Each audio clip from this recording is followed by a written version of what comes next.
Disclaimer, this video has been heavily altered for YouTube. Footage will have to be blurred and music will have to be changed. If you would like to see the original version of it, go to the Google Drive in the description. Thank you. Alright, it's time to come back. Testing 1, 2, 3, 4, 1, 2, 3, 4. Alright, the microphone works. Alright guys, let's get rolling.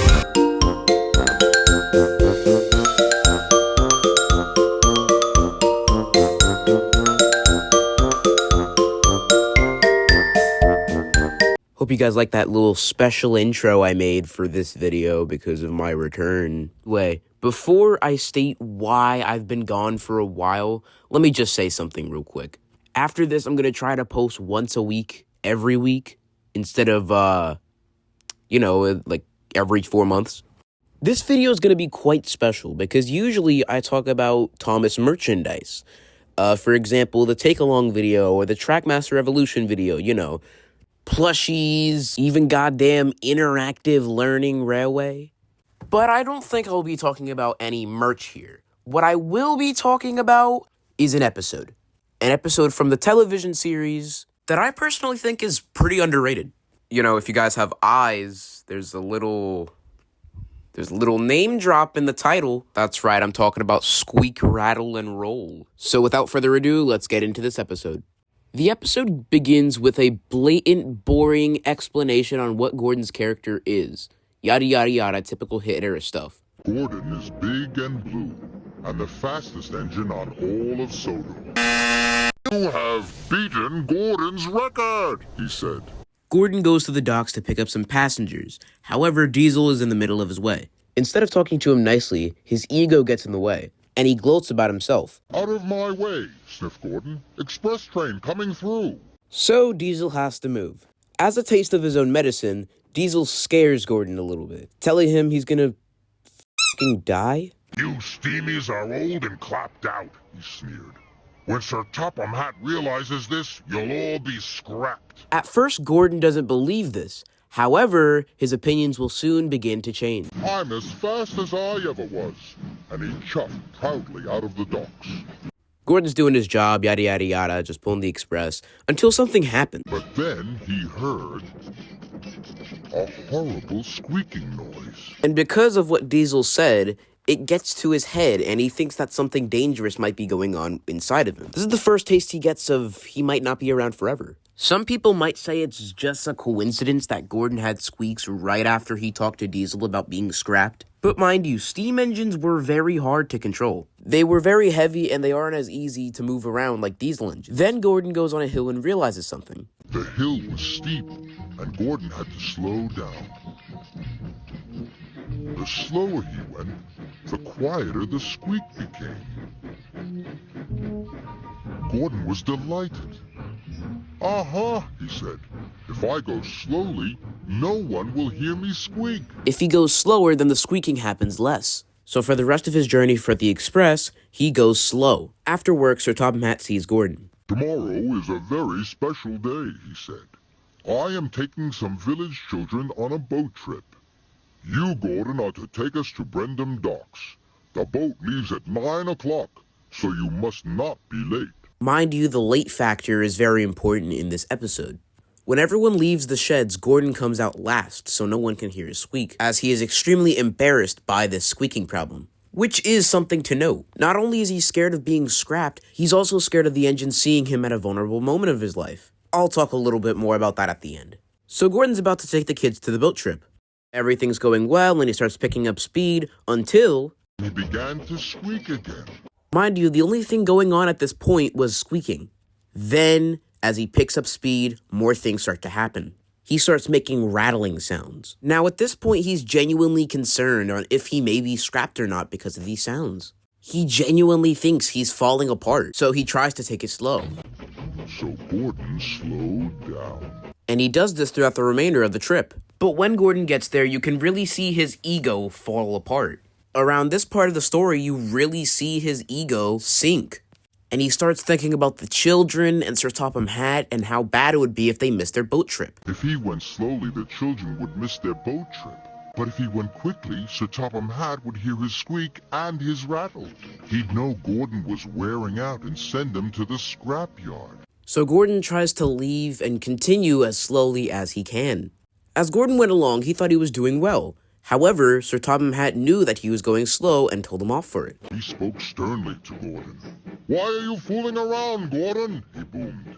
"You must go quickly, or the children will miss the boat, and that will never do." Gordon doesn't think he'll speed up anytime soon, until the Fat Controller tells him this. "Remember," added Sir Topham Hatt, "you are the fastest engine on the island." This is when Gordon realizes something, and he says one of the most inspirational things I've ever heard in the show. "This might be my last trip," he said, "but I'll get the children to their boat on time." He knows that even if he will be scrapped, and even if he will be killed, he must go on to help the children. He could go slow, but the children could be late, so he sacrifices his own life for the children. Soon, he began to squeak, and rattle too.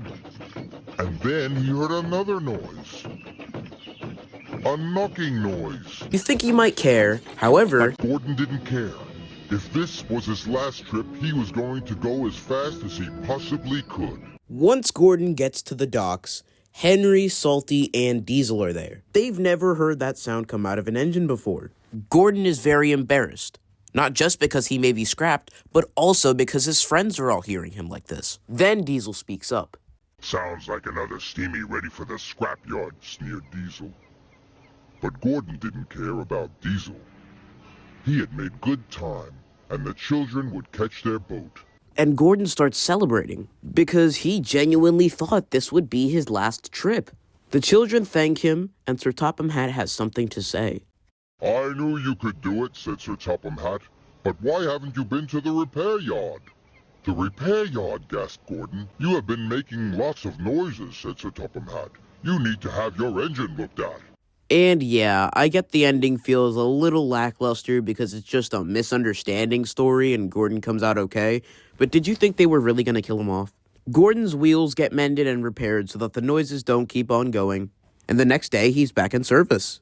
And that's the end of the episode. Now it's time for my final thoughts. First things first, I will dismiss a few things that people might not like about this episode. Number 1, the ending.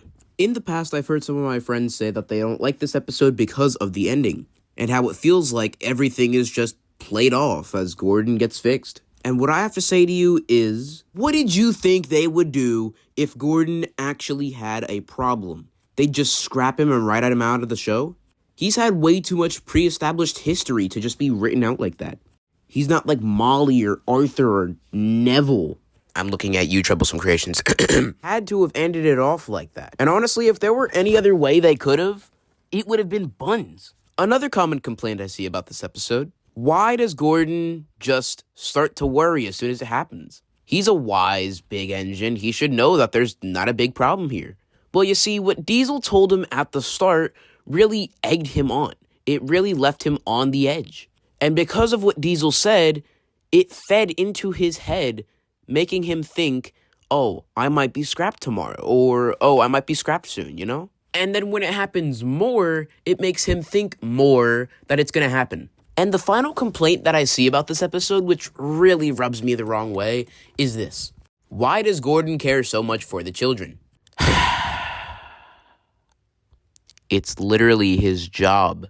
His job is to pull the express. His job is to deliver people to different locations. And if he thought that this was going to be his last journey, he wanted to waste it on something he really cared about, aka pulling the express. Now, let me tell you guys why I really like this episode. Gordon goes through a character arc. Look, let's put this in perspective.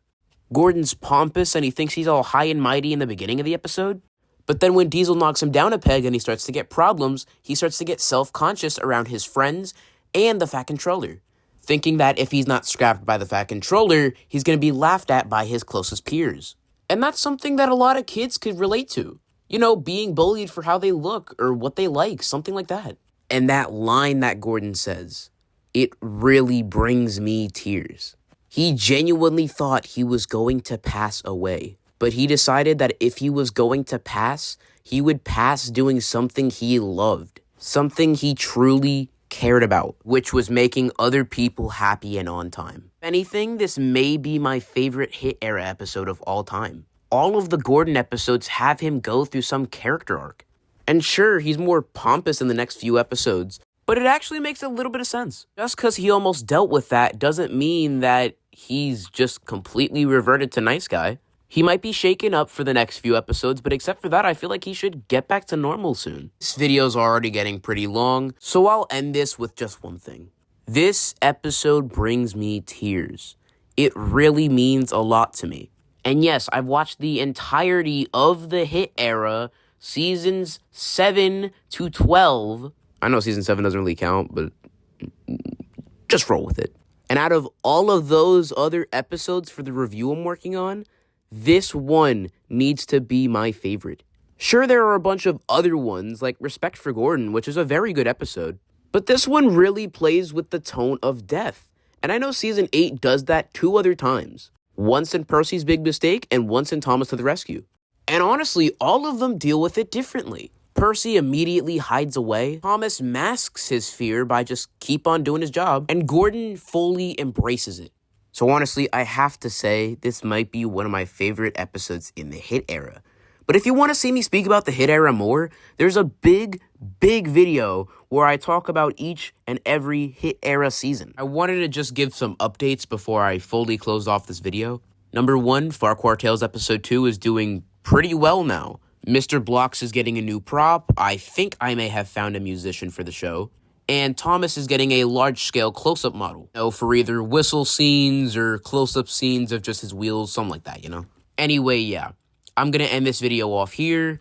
Please enjoy the end credits. Have a lamtastic day. And you know what? I'm gonna make up a new catchphrase.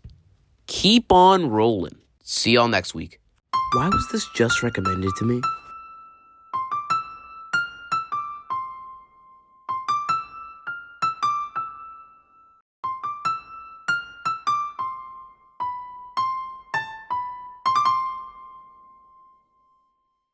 Did you guys like that outro? If you did, have an educational kid fact. The reason why apples can float on water is because apples are made out of 25% air. That's also the scientific reason on why they make a crunchy sound. Because when you chew it, you're chewing into the bubbles of air. YouTube, why?